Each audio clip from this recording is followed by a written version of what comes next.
Whenever there is a work I don't like, be it a show or a movie, it's very rare for it to be devoid of redeeming qualities, things that I can point to and acknowledge as having been good. I take a similar stance to GT, and one of the things I very much enjoyed from that series was the Super Saiyan 4 transformation. I've been smitten with it ever since I first saw it when the Funimation dub of Dragon Ball GT was airing in the early 2000s. And in this video, I want to make the case for why Super Saiyan 4 is probably the best form in the entire series besides the first Super Saiyan in terms of usage and design. I would like to emphasize that there are people who have taken a similar opinion of forms such as Super Saiyan Blue and Ultra Instinct, and that what I'm saying here is merely my opinion. Let's start with the design.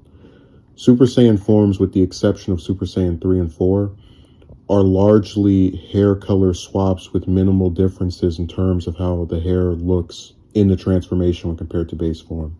So while Super Saiyan 2 Cell Saga Gohan is a very distinct look for the character, I couldn't tell the difference between the Super Saiyan and Super Saiyan 2 forms for Goku and Vegeta.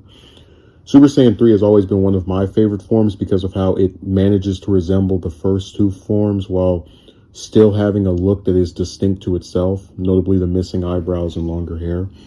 Super Saiyan 4 takes the distinction of Super Saiyan 3 and increases its uniqueness several times over.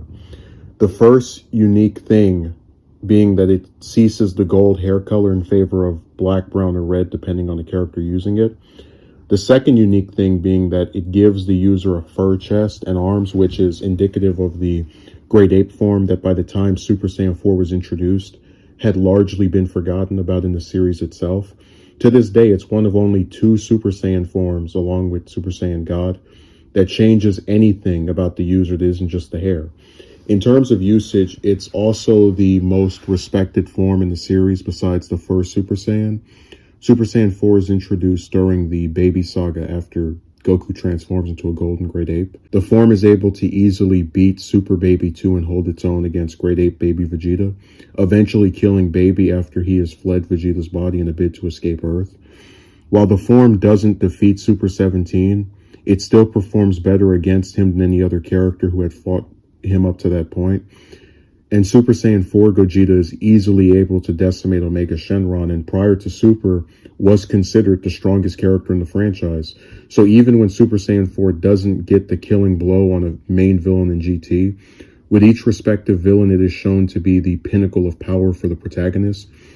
GT really treated Super Saiyan 4 as its form, the transformation that it had created and would stick with throughout the rest of its run after it was introduced.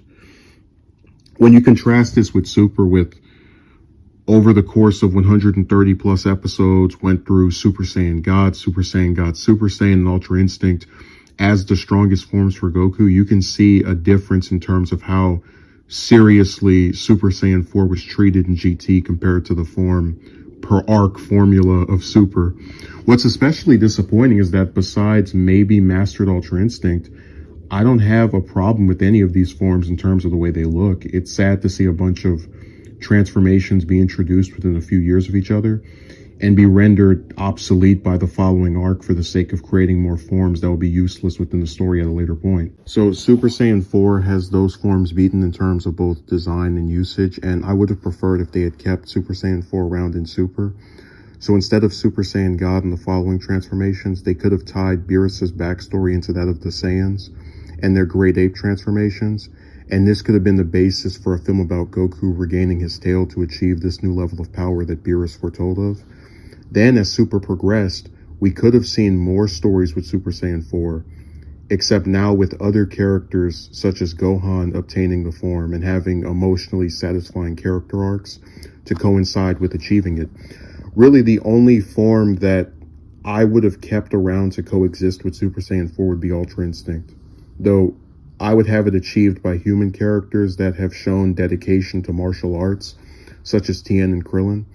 I would consider doing a video on Ultra Instinct and the reason. I think it's been very disappointing, but it would work well with Super Saiyan 4 if it was repurposed as the limit break for human characters in a similar manner to Super Saiyan. My one criticism of Super Saiyan 4 is that it's contained to Dragon Ball GT and video games instead of being further used in new stories in Super. But that's less a problem of the form and a decision to make new transformations instead of using one that was already good.